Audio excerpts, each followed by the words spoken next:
Pay attention to the season. In Matthew chapter 24, around verses 32 and 33, in a conversation with his disciples, the Lord told a parable about a fig tree.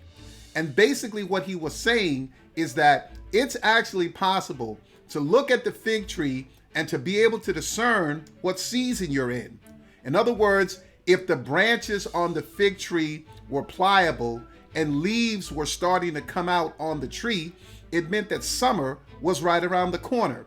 And the Lord was making an awesome point here, and that being this, that human beings have the ability to look at things in the physical world that we live in and determine the season of the year. I don't know where you live, but where I live, it's easy to determine when it's springtime. Buds come out on the trees, the amount of rainfall that we get increases, and the temperatures begin to rise. And you can automatically know that spring is either very close or you're in the spring season. Now, the Lord's point here is this.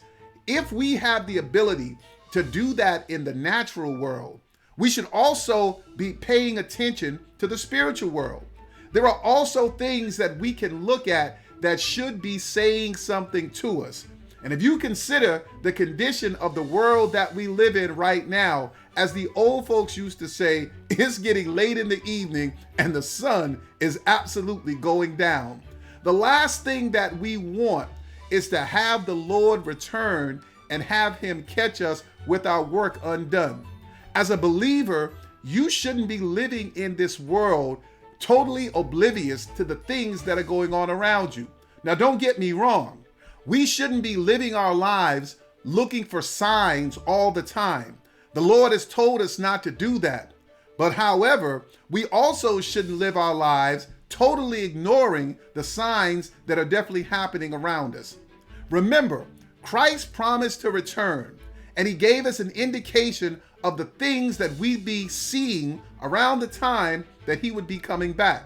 Now, I'm not trying to predict the day nor the hour, because the Bible tells us that we shouldn't do that. But just like Paul said, our salvation is closer now than when we first believed.